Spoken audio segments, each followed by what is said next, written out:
Hello friends, welcome to channel. അപ്പോൾ നമ്മളിന്ന് പറയാൻ പോകുന്ന കുറച്ച് ബഡ്ജറ്റ് എ സികളെ കുറിച്ചാണ്. ബെസ്റ്റ് എ സി അണ്ടർ 35,000 എന്നൊക്കെ വേണമെങ്കിൽ നമുക്ക് നോക്കാം. എന്നുവെച്ചാൽ കുറേ പേര് നമ്മളിപ്പോൾ ചോദിക്കുന്നുണ്ട് ബഡ്ജറ്റ് എ സികൾ നല്ലത് ഏതാണെന്ന് പറയാൻ വേണ്ടിയിട്ട്. നമുക്ക് ബഡ്ജറ്റ് എ സികളിൽ, അതായത് വില റേറ്റ് കുറഞ്ഞ എ സികളിൽ കുറേ ഉഡായിപ്പ് ബ്രാൻഡുകളും അതുപോലെ തന്നെ കുറേ സംഭവങ്ങളുണ്ട്. എന്ന് വെച്ചാൽ കുറേ എണ്ണം വെറുതെ റീബ്രാൻഡ് ചെയ്ത് വിൽക്കുന്ന കുറേ ബ്രാൻഡുകൾ സംഭവങ്ങളൊക്കെ ഉണ്ട്. അപ്പോൾ അതിൽ നമുക്ക് ബെസ്റ്റ് നോക്കിയെടുക്കുക എന്ന് പറഞ്ഞാൽ കുറച്ച് പാട് തന്നെയാണ്. ഇപ്പോൾ അത്യാവശ്യം നമുക്കിപ്പോൾ എമൗണ്ട് കൂടി ഇപ്പോൾ 40,000 എബോവ് ഉള്ള ബ്രാൻഡുകളൊക്കെ നോക്കിക്കഴിഞ്ഞാൽ നമുക്ക് അത്യാവശ്യം മിക്കതെല്ലാം ഒരു 90% നോക്കിക്കഴിഞ്ഞാൽ എല്ലാം നല്ല സാധനങ്ങൾ തന്നെയാണ്. എല്ലാം എന്താ പറയുക, കറക്റ്റായിട്ട് അവരുടെ പ്രൊഡക്ഷൻ പ്ലാനിൽ മെയ്ഡ് ചെയ്യുന്നതും ബ്രാൻഡ് തന്നെ പ്രൊഡക്ഷൻ ചെയ്യുന്നതൊക്കെ ആയിരിക്കും. പക്ഷെ നമുക്ക് ഇത് ബഡ്ജറ്റ് റേഞ്ചിൽ വരുമ്പോഴാണ് ഇതിന്റെ പ്രശ്നം വരുന്നത്. അതായത് കുറെ എണ്ണം ജസ്റ്റ് റീബ്രാൻഡിങ് ചെയ്തിട്ട് അവർ വെറുതെ ബ്രാൻഡ് നെയിം കൊടുത്തിട്ട് വിൽക്കുന്നതായിരിക്കും. അതിന്റെ മെയിൻ ഐഡന്റിഫിക്കേഷൻ എന്ന് പറയുന്നത് ഈ റിമോട്ടുകളൊക്കെ സെയിം സാധനങ്ങൾ കുറേ ബ്രാൻഡുകൾ ഉണ്ടായിരിക്കും. അപ്പൊ അതൊക്കെ റീബ്രാൻഡാണ്. എന്നുവെച്ചാൽ അതൊക്കെ ഉണ്ടാക്കുന്നത് വേറെ കമ്പനികളും അല്ലെങ്കിൽ വേറെ പ്രൊഡക്ഷൻ എന്തെങ്കിലും മാനുഫാക്ചറിങ് പ്ലാന്റുകൾ തന്നെ ആയിരിക്കും. എന്നിട്ട് അവരിത് ഈ ബ്രാൻഡുകളെ വിറ്റിട്ട് ബ്രാൻഡുകൾക്ക് കൊടുത്തിട്ട് അവരതിൻ്റെ ചെറിയ ഒരു ക്വാളിറ്റി ചെക്കും സംഭവങ്ങളൊക്കെ നോക്കിയിട്ട് അവർ റീബ്രാൻഡ് ചെയ്തിട്ട് വിൽക്കുകയാണ്. കാരണം വെച്ചാൽ അവർക്ക് വലിയ ചിലവ് സംഭവമൊന്നും ഇല്ല. അപ്പം അങ്ങനത്തെ കുറേ പരിപാടികൾ ചെയ്യുന്നുണ്ട്. അപ്പോൾ നിങ്ങൾ ബഡ്ജറ്റ് എ സികളിൽ നോക്കുമ്പോൾ നമ്മൾ പറയാൻ പോകുന്ന കുറച്ച് ബ്രാൻഡുകളുടെ കാര്യം നമ്മൾ പറയാൻ പോകുന്നിട്ടാണ്. അപ്പോൾ അതിൽ തന്നെ ആദ്യത്തെ ബ്രാൻഡ് എന്ന് പറയുന്നത് തന്നെ നമ്മുടെ ലോയിഡ് ആണ്. ലോയിഡ് എന്ന് പറയുന്നത് നമ്മുടെ ഹാവൽസിന്റെ ബ്രാൻഡാണ്. നിങ്ങൾക്കറിയാം, ഹാവൽസ് ഇന്ത്യൻ ബ്രാൻഡ് തന്നെയാണ്. ലോയിഡ് ആദ്യം വേറെ കമ്പനിയായിരുന്നു, പിന്നെ ഹാവൽസ് വാങ്ങിച്ചതായിരുന്നു. അത്യാവശ്യം കുഴപ്പമില്ലാത്ത ഒരു ബ്രാൻഡ് തന്നെയാണെങ്കിൽ പറയാം, അല്ലെങ്കിൽ എ സി എന്ന് വേണമെങ്കിൽ പറയാം. അത്യാവശ്യം കുഴപ്പമില്ലാത്ത സർവീസും അതുപോലെ തന്നെ കംപ്ലൈൻസ് ഒക്കെ അത്യാവശ്യം കുറവാണ്. എന്ന് വെച്ചാൽ എൻ്റെ കസിൻ്റെ വീട്ടിലൊക്കെ ഉപയോഗിക്കുന്നുണ്ടായിരുന്നു.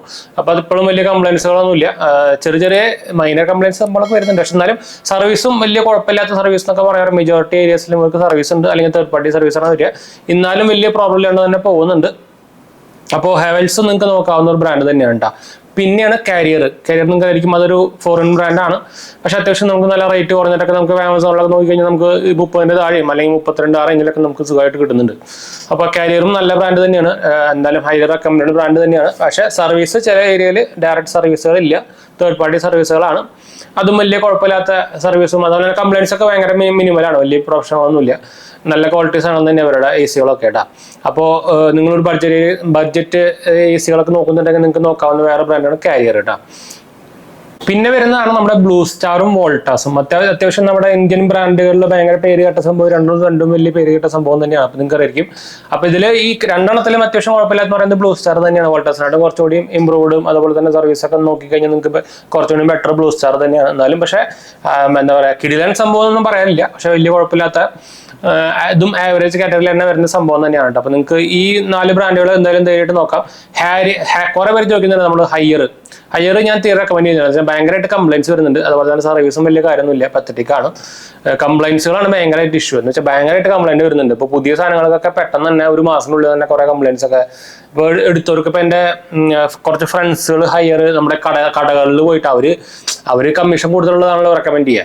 അപ്പോൾ അത് ത്രൂ റെക്കമെൻഡ് ചെയ്തിട്ട് ഹയ്യർ 3 പേര് എടുത്തിട്ടുണ്ട്. 3 സാധനം ഒരു 3 മാസത്തിനുള്ളിൽ തന്നെ കംപ്ലൈൻസ് ഒക്കെ ഇനീഷ്യലി വന്നിട്ടുണ്ടായിരുന്നു. അപ്പോൾ അത് ഞാൻ തീരെ റെക്കമെൻഡ് ചെയ്യില്ല. ഹയ്യർ നിങ്ങൾക്ക് അറിയാം, ഒരു ചൈനീസ് ബ്രാൻഡാണ്. അപ്പോൾ അത് ഞാൻ തീരെ റെക്കമെൻഡ് ചെയ്യുന്നില്ല. പിന്നെ നിങ്ങൾക്ക് അത്രയ്ക്കും നല്ല ഡീലിലൊക്കെ സംഭവത്തിന് കിട്ടുകയാണെങ്കിൽ നിങ്ങൾക്ക് എടുക്കാമെന്ന് മാത്രമേ ഉള്ളൂ.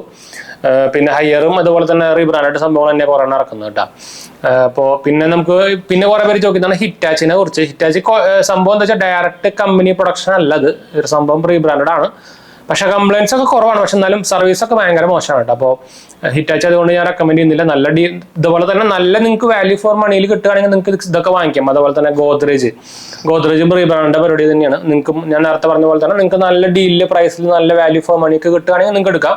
വലിയ പ്രശ്നങ്ങളൊന്നും വരില്ല. ഒരു ആവറേജ് എന്നൊക്കെ പറഞ്ഞു പോകാൻ മാത്രം. എന്ന് വെച്ചാൽ നല്ല പ്രൈസിൽ കിട്ടുകയാണെങ്കിൽ നിങ്ങൾക്ക് ഈ ഗോദ്രേജ് ഒക്കെ എടുക്കാൻ കുഴപ്പമൊന്നുമില്ല കേട്ടോ. സർവീസൊക്കെ മോശം തന്നെയാണ്, അത് വേറെ കാര്യം. പക്ഷെ വലിയ മോശമില്ലാത്ത കംപ്ലൈൻസ് അത്രയധികം കംപ്ലൈൻസ് ഒന്നും പറയാനൊന്നുമില്ല. ഇപ്പോൾ ഹയ്യറിനായിട്ടൊക്കെ ഭയങ്കര ഭേദമാണ് ഗോദ്രേജ് ഒക്കെ കേട്ടോ.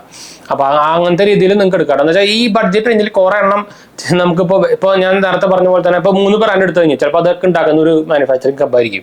അപ്പോൾ അതിന്റെ ആ ക്വാളിറ്റി അനുസരിച്ചായിരിക്കും അതിന്റെ പെർഫോമൻസും അതുപോലെ തന്നെ കംപ്ലൈൻസും സംഭവങ്ങളൊക്കെ. അപ്പോൾ അതാണ് ഇതിന്റെ ഒരു പ്രത്യേകത. ഈ ബഡ്ജറ്റ് ഏരിയയിൽ പ്രത്യേകത കുഴപ്പമെന്ന് വെച്ചാൽ അവരധികം ഇതുമ്പോൾ റിസർച്ചോ സംഭവങ്ങളൊന്നും ഇതുമ്പോൾ ചെയ്യുന്നുണ്ടാവില്ല. പ്രത്യേകിച്ച് ബഡ്ജറ്റിൽ കാറ്റഗറിയിൽ വരുമ്പോൾ അതാണ് അവിടുത്തെ പ്രശ്നം. അപ്പോൾ അതിൽ നമ്മൾ കറക്റ്റ് സാധനം നോക്കിയെടുത്തില്ലെങ്കിൽ നമുക്ക് പണി കിട്ടുമെന്ന് മാത്രമല്ല, ഇപ്പോൾ സർവീസും ഇല്ലാത്ത ബ്രാൻഡൊക്കെ ആണെങ്കിൽ പെട്ടു. ചിലപ്പോൾ പാർട്സ് ഒന്നും ഇല്ല എന്ന് പറയാൻ പറ്റില്ല. പിന്നെ അതിന്റെ പിന്നാലെ പോകണം. ഇപ്പോൾ കുറേ പേര് ഞാൻ മുമ്പത്തെ വീഡിയോയിൽ പറഞ്ഞതെന്ന് വെച്ചാൽ നമ്മുടെ ഒരു സബ്സ്ക്രൈബേഴ്സ് ഇതേപോലെ വിളിച്ചിട്ട് അവർക്ക് നന്ദിലത്താന്നുണ്ട്, നന്ദിലത്ത് വേറെ ഏതോ ഒരു ഷോപ്പ് അവർ മിത്താഷി എന്ന് പറഞ്ഞ ബ്രാൻഡ് നിങ്ങൾക്ക് അറിയും. സാധനം തലയ്ക്ക് വെച്ച് കൊടുത്തു 25,000 രൂപയ്ക്കോ 26,000 രൂപയ്ക്കോ 2 മാസം വർക്ക് ചെയ്തോളൂ. പിന്നെ അടിച്ചു പോയി. പിന്നെ സർവീസും കിട്ടുന്നില്ല, വിളിച്ചിട്ടും കിട്ടുന്നില്ല, ഒന്നുമില്ല.